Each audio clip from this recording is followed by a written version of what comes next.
is Catherine Friedman. I've been a New York City real estate agent since 2018.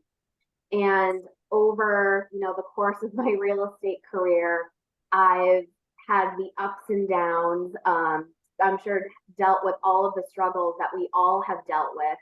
But what really made me think, now that I've become more and more into this business and have gone through more sales deals, more rental deals, and these unique situations that we get put in, I find myself wanting a community of agents that are all like-minded.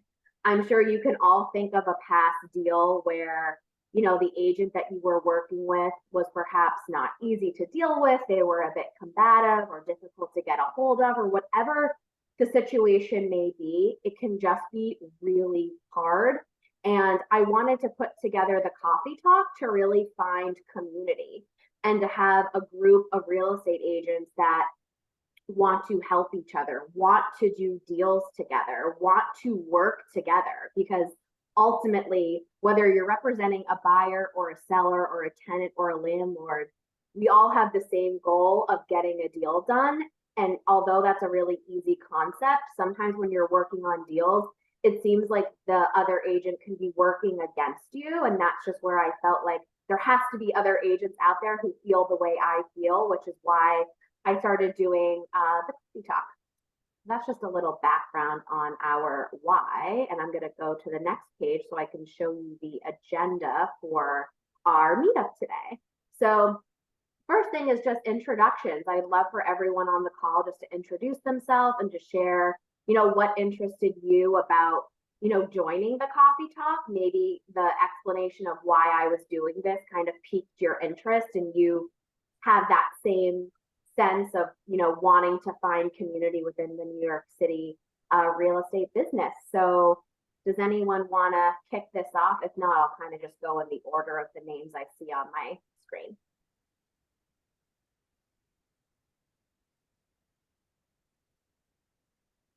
Okay, Anat, why don't you go first? Yes, of course. Okay. I am a veteran realtor. For the past 20 years, I've been practicing real estate in New York City. And I've been seeing the market ups and downs, and I've done rentals, and I've done sales and resales and new development. So I've seen it all.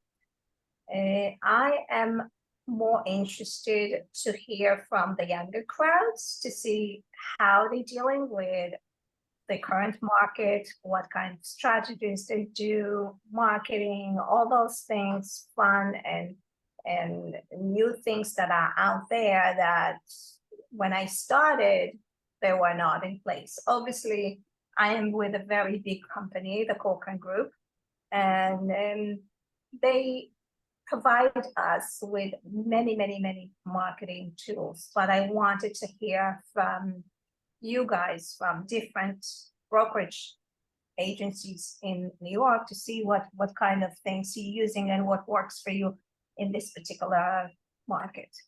So I'm glad to be here to hear everyone's perspective. Thank you. Yeah, that sounds great. And I think my little marketing idea demo perhaps is a new system that I don't think brokerages are providing it. So it might be cool to see what you think of that. Okay. Bree, do you want to go next? I know you're driving, but I'm happy. Yeah, sure. So my name is Bree. I have also been in the industry for a while. I think this is my 8th year now doing real estate in New York. What draws me to any of these sort of things is just learning from other agents. I think there's so much we can learn from each other, and it's always great to pick up new ideas.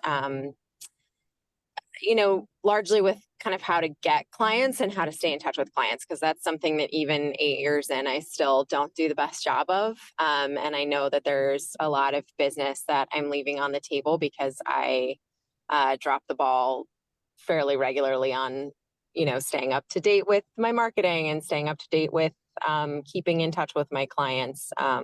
So I'm hoping to get some good ideas on that front. Awesome. Thank you. Brian, do you want to go next?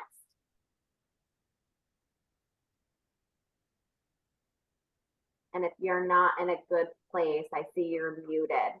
I'll give you another minute, but I can go to the next person if you're tied up.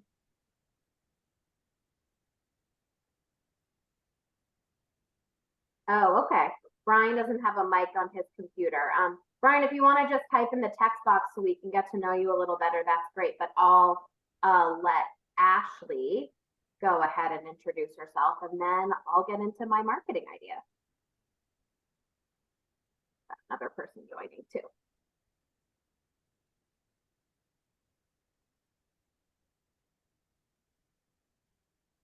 Maybe Ashley is having some computer issues as well.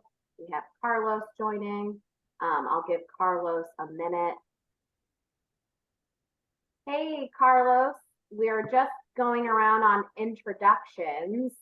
If you're in a good spot and can unmute yourself, do you want to introduce yourself really quickly? Yes. Hi, how are you?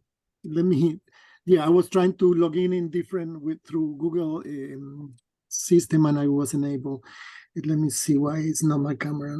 Oh, that's okay. I think everyone's on the go, so don't feel pressured to be on camera. We're just going over the reasons why folks were joining the coffee talk, and it sounds like, you know, getting ideas of sharing best practices, especially around marketing, is where people really want to know what others are doing so that we can learn from each other and hopefully grow our businesses. If you just want to introduce yourself and maybe what firm you're at, that would be great. And then I'll dive into my marketing demo. Yeah, well, I'm with eXp Realty. I've been with them a couple of years, but the reality, I'm not doing much with real estate. My main thing is architecture. I've been working as an architect for many years. And I use these as little research to do investing in New Jersey and upstate, but I want to start really working in the city and connected, because EXP pretty much I feel pretty isolated. Yeah. And I need to connect with people, and partner with people to grow my business. So that's the reason I'm joining. Okay, great. Well, thank you so much for that. I will go ahead and just dive into my my marketing demo. I think this tool that I'm about to show you could really help you, especially with a nurture sequence. So Anat and Bree, especially based on what your intro was, putting your follow-up and any touch points with your database on autopilot is what I've learned is really the best way to not, you know, leave deals on the table. I'm going to show you an email marketing system that I use and that workflow that I've built out for myself. I have one example that I'll show today. I can also dive in a little bit into a CRM tool that I use if this is really helpful for everybody. And the CRM I use actually allows you to create a workflow that does automatic texting to your client. So if you can nurture clients and put text messages being sent to them on autopilot, that's actually coming from your brand voice. You develop that content, and then you also are nurturing them via email. It's just a great way to keep them warm, even if they're not doing a deal for the next 12 months. So this system I'm showing you is called Flowdesk. If anybody ends up wanting to use Flowdesk, just let me know. I was a beta user of this tool, and so I do have a 50% off discount link that I can share with anyone on the call today. So what I'm showing you here is my personal link in bio. I worked for Marriott Hotels before I was in real estate, so that's also why I do own a travel business.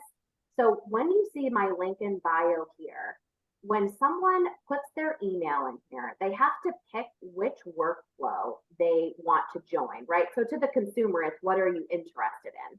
And for anybody on the call, you could say, are you interested in renting, buying, selling? You could really dive into the different client types that you have as a real estate agent.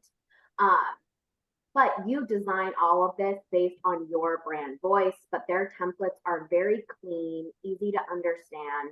You can still put your favorite links at the bottom, and you can give the client a little background on who you are, and you know what your role is all about. Now, again, when they subscribe, they're going to click off one of these buckets that they want to learn more about. So once they do that, on the back end, there is this thing in Flowdesk called a workflow. So for example, if someone wants to learn more about my travel community, and now again, if they want to learn more about buying or selling, all of these buckets are segmented within Flowdesk. So in the back end, you create that segment. When they hit it and subscribe, that user gets dumped into a workflow in Flowdesk. So that's what I'm showing you next. So if anyone, for example, wants to learn more about my travel community, this is the segment that they get put into. And then these are the emails that I have developed that are being sent out to that client on autopilot without me having to worry about it. And it all happens on its own. I don't have to cut and paste emails and names into a system when I get back to my desk. They subscribe and the system is doing the work for me. Before I was collecting requests and then having to do the cut and paste constantly into my email marketing database. And that option is just not scalable. And there's just fantastic tools out there that can just automate that whole process for you. So I have this every 7 days. I'm just explaining who I am, what my travel business is all about, etc. For real estate buyers and sellers, I have the same thing. So you obviously can't tell a buyer or seller, you can't start their home search through this because they would have to respond and tell you what they're looking for or what property they own that they're interested in selling. But these sequences should be all about who you are, what you bring to the table, what you do differently, what are your favorite restaurants in New York City. All of this content that you already talk to clients about, if you get that content down in email marketing, it's a great way to bring a cold lead to life, right? So you can have these go for basically as long as you want. I'm just scrolling through mine so you can see it's basically every 7 days they're getting a touch point from me. And so you can see this all here.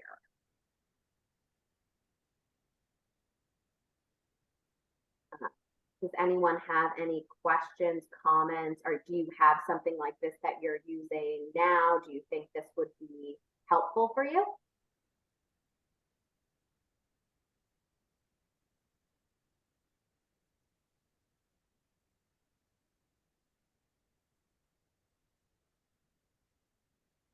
All right.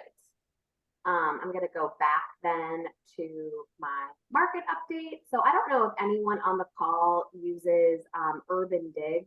Does anyone use Urban Digs to send out market reports? I look at Urban Digs. I haven't subscribed, so I don't send anything out from there, but I use like the free stuff to look at the data sometimes. Okay. Yeah, I have an automatic account with them. Thank you, Brian. I highly recommend Flowdesk, by the way. Building out those workflows for all of your client types. I have them built out for anyone on my travel business, anyone who's a buyer, anyone who's a seller. And it's just, again, it really helps nurture a client. And it's amazing that if you get that content built out and you put that on autopilot, people really do read and notice what you're doing. And I've connected with clients that haven't spoke to me in 6 or 8 months, but then I finally meet them and they're like, wow, they read some of the emails I sent out. They know a lot about me. And I was like, oh, wow, they're actually reading what I sent. So it really can help you grow your business and just be way more efficient with nurturing your database again. So I'm glad you liked that. For Urban Digs, now my strategy, and I'd love to hear from others and not, I know you were saying you were curious about how, the younger generation is working in these market conditions and what we use or say to kind of keep clients in the market, it sounded like. And my pitch to people who are scared or they're hiding away because interest rates are high is just keeping them really calm or trying to keep them calm and reminding them of how quickly the market rebounded after COVID and almost everyone was betting against New York at that time, right? So if New York made it through COVID and the year after the market boomed after 2020, you know, it's a safe bet to invest in New York City real estate. And I think the data really, you know, shows that. We're not, so right now, this is the orange for 2023. We're, you know, it peaked up naturally after Labor Day for supply, which is great. We needed more supply. And we're just hitting where we were. We're right under 2021. We're right under 2022. But it's not this dramatic, you know, decline that we may feel is happening based on what's on the news and what our clients are saying and feeling. So I just think the data actually really does tell a good story, even though we are, you know, I feel like we are in a slower market. I'd love to hear from other agents too. Now demand. So again, if we look at demand, this red orange color is where we are today. In 2022, we were starting a decline. In 2019, we were all the way down here. And I mean, we're here right now in demand. So I find this data really interesting because I think this surprises your average buyer right now. Your average buyer would be feeling like the market is way worse than where we were in 2019 and demand is lower, but the data, you know, just isn't showing that. Does anyone have any comments?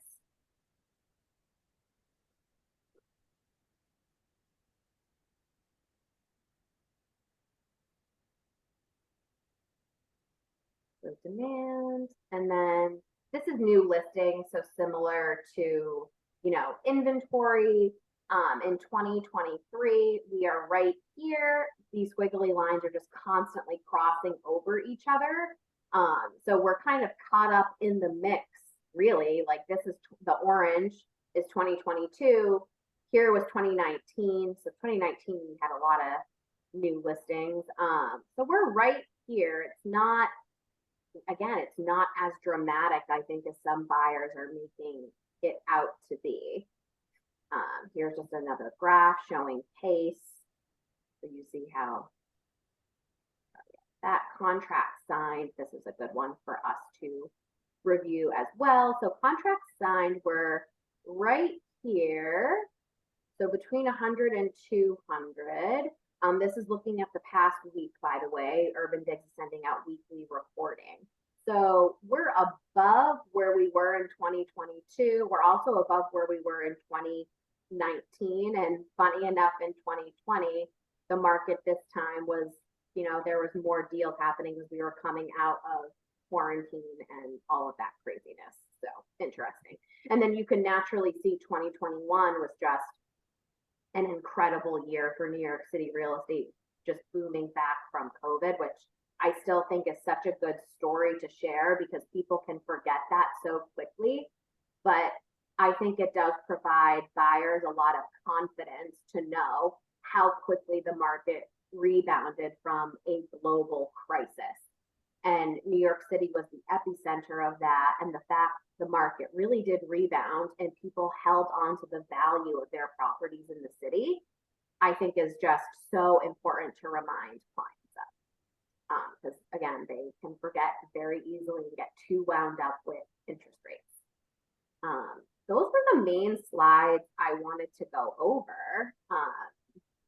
Does anyone, I'm happy to send out this report so that you can take a look at it as well. I send out a monthly newsletter with some Urbandig's data. If you're not a subscriber to them, it's really worth the money. We get automatic access to it at my brokerage, but it's a third party. They're not a broker. They're not real estate. They're really, you know, data analysts. So I think clients even have more trust in their numbers because it's not skewed to, you know, lean towards the market, if that makes sense. Catherine, does he still do the podcast? What? Does the Urbandig still do the podcast? I believe they do. What they do is every week they do a weekly market report and they have a video that you can watch every week that has an overview. It's like I don't know, like a 5 or 7 minute video that is an overview of this presentation that you can also download. Yeah, I appreciate if you can send it to me. We do get a lot of data from our company, but I find that it's always, good to see what other reports are out from other companies. Yeah, oh, absolutely. And I think what I've learned, and I can just log into my account really quickly and show you what this looks like. I just think, clients can be skeptical every time I'm talking to a client and a realtor is saying the market's not that bad. Clients can be like, oh, of course you're going to say that. And even if they don't have that attitude, I always like to go out of my way to explain that the data that I share with my clients is coming from that third party. And Yeah. I think it helps. So I downloaded the PDF I showed you right here. You can just download that PDF. And then this is all. So it's available to anyone. You don't have to be a subscriber. No, you do have to subscribe to them. This is, I get a membership with Urban Digs through my broker. So that's why I have this access. I just wanted to show you what it looks like if you're maybe thinking about becoming a subscriber. I don't know what like the entry level fee is, but I don't think it's like crazy money. But this is updated weekly for you to tap into. And then I'll just show you that video I was talking about really quickly. So if you copy that link and then I'll put it in here. I'll just turn this on really quick. And now, unbiased and independent, here is your Manhattan Weekly Market Report with Noah and John from Urban Digs. They'll just walk through. Hello, everybody. They walk through the chart room. So that's also like such great data and access to, type into. So if you go to the chart room, you can go in here and, type in any area. So like Upper East Side, for example, Upper East. And I find I think there's a couple agents that are here that are maybe newer agents. I think Brian's been with Highline Residential for 2 years. Brian, I started at Highline Residential, by the way.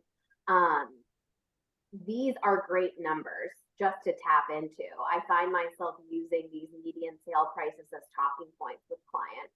It's very high level, but it's good to have. And so I was at Brown Harris Stevens for a number of years, and Brown Harris had data you could pull like this high level data. It was, everyone's a little different, right?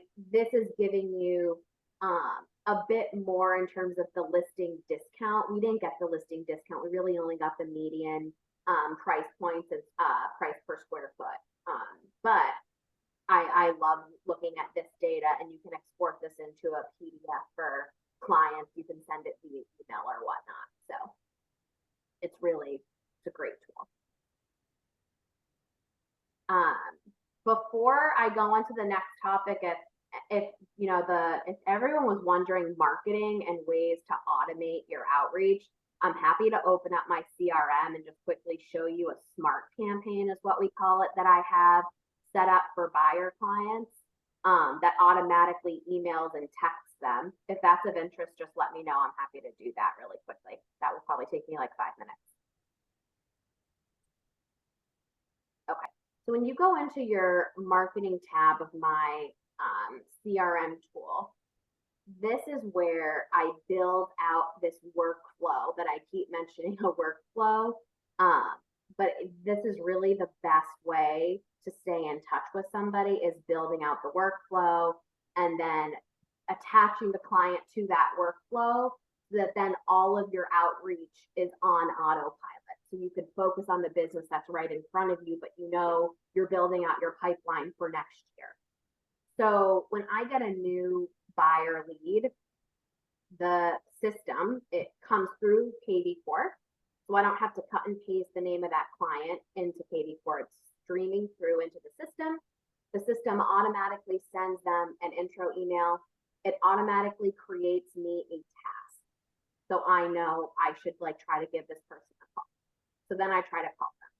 Then the system automatically sends an intro text to supplement the intro email. Because I don't know about you all, but clients lately don't respond to emails anymore. They're just responding to text for the most part. A lot of clients will say, oh yes, I saw your email, let me take a look at it. But text is really the best way to trigger a response from them. So I get the intro text, and then the system sends out an email. Then it sends out another text to the client, and then there's tasks for me to physically go in and set them up a market update and a listing alert. This system also sends out monthly data reports monthly so that you can again have that be on demand. And then it sends them another text and so on. So you can see here, I built out all of my communication and that workflow. And outside of the tasks, I like creating the tasks so that I don't forget who's in my database. So the tasks that I get assigned pop in my dashboard, and I can be like, oh yes, I remember this person. Let me try and call them. Let me try and text them, just to supplement the other follow-up I've already created, right? But every email or text you see here is basically being sent to that person automatically. And once you get into the habit of assigning them to these campaigns, it's so powerful because you'll get a response after like the 7th or 8th follow-up. And, you know, it's not that they were ignoring you. It's not that it was a bogus lead. It's just they were busy. So this has been really helpful for me and a new initiative I, you know, committed to myself earlier this year. And I'm glad I, you know, built out all of the content. Does anyone have any questions? How long did it take you to build out all of that and customize everything? Honestly, probably a couple days. Now, a couple days of really having this be my project, right? Because I was going back and I had so much of this content done because I basically send the same text or similar emails to follow up with any client. And I find myself cutting and pasting similar language, but then customizing it, you know, to whoever that person is. So when creating this, I went back and was like, okay, let me cut and paste all of these regular templates I already use. So I put those in here. And then I created the task for me to then look back at that client, A, so I don't forget, but B, the task is meant for me to think of, is there anything custom to this person I should be sending? So it feels like an overwhelming project, which I totally understand, but it's probably one of the best investments of your time so that for the long-term gain is just so good, right? Once you get through this, if you get, you know, carve out a week to kind of get yourself organized with it, it can be really helpful. Yeah, it's on my long list of things to accomplish. Absolutely. Yeah. And I mean, look, I first built out my workflows for email nurturing.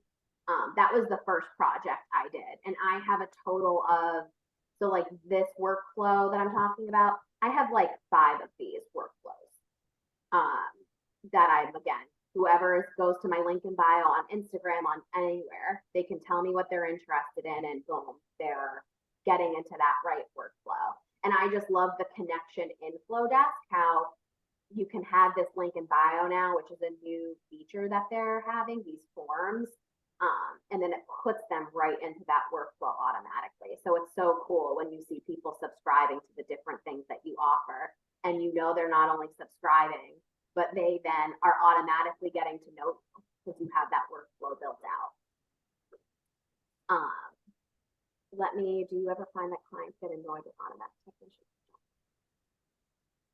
So yes, I would say anything that feels a bit like spammy or, you know, not authentic, I think does trigger clients.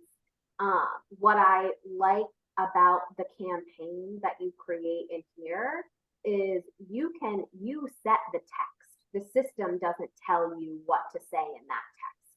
So, for example, a lot of times if I'm following up with a client, I'll be like, hi there, how's it going? You know, are you still looking to buy ourselves? Is there anything else I can do for you? Do you want to set up some showings?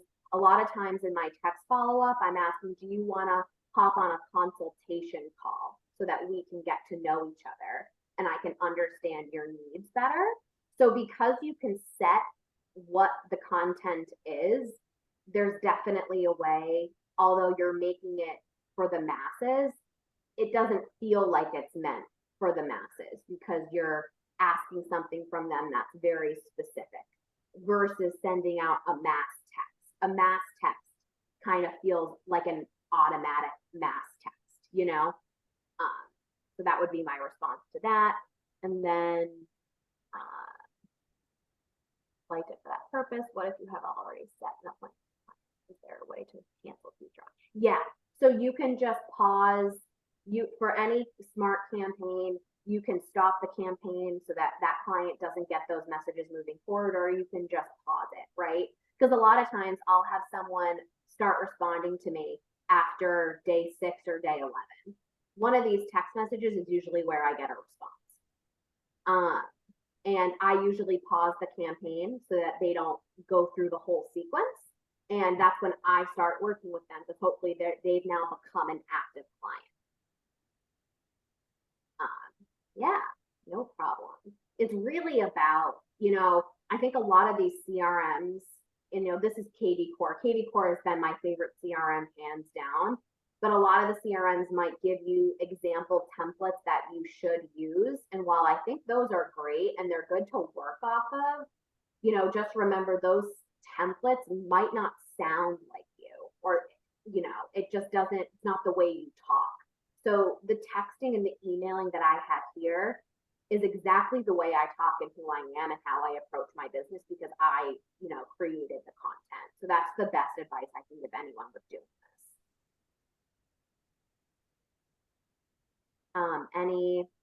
Any other questions? I'm really glad I got to show you guys this because this really has helped me tremendously.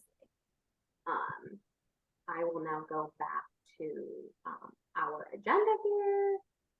So yeah, the last thing that was on the agenda, and I feel like we've kind of been talking through this the entire meetup, which is great, is anyone doing new activities for the past couple of months that have been working, not working? I always struggle with staying in touch with past clients. So I'll start by saying a new activity that I want to work on as we come to the end of 2023 is going back to all of the deals I've done and figuring out a nurture sequence so that I constantly stay in touch with my past clients. That's where I know I've fallen short. And again, I want to build out that nurture sequence. I can also automate postcards being sent out through our marketing department. So I'm sure, Anat, you're with Corcoran. There's Highline Residential on the call. Bree, I don't know what brokerage you're with, but I can take a look. But regardless, there are definitely ways to automate, the nurturing of past clients. That's what I now really need to focus on. Does anyone else want to share something that they've been working on?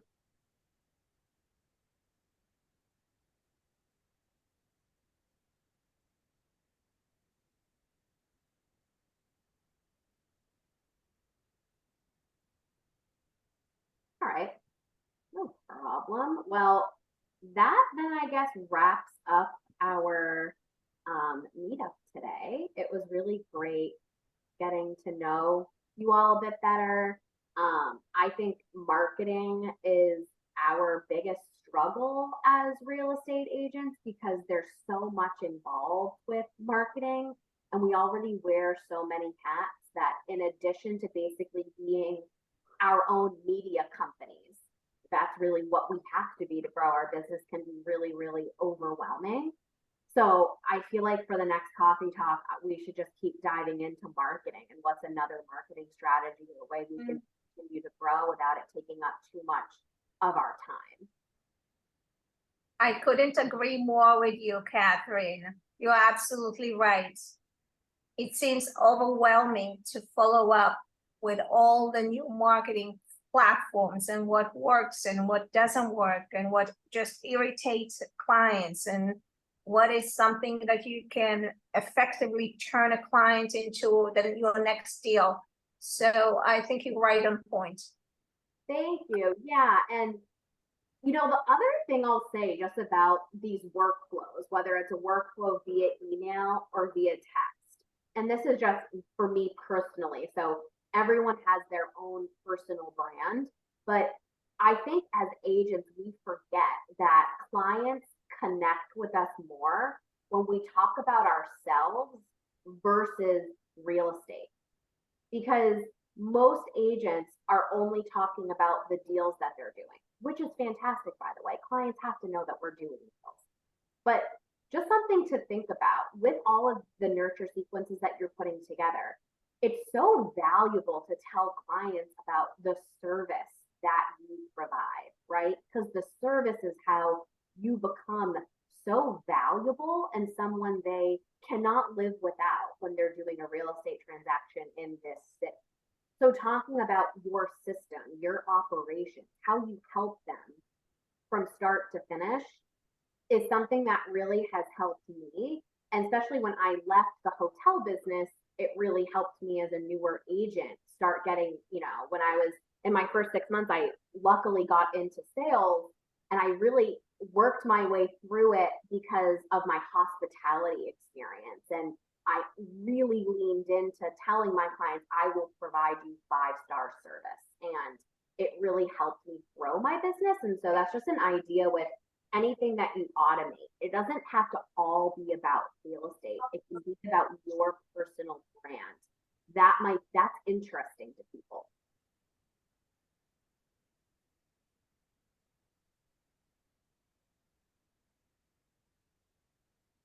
Oh, thank you, Carlos. Have a good one. Yeah, any other comments before we end the call?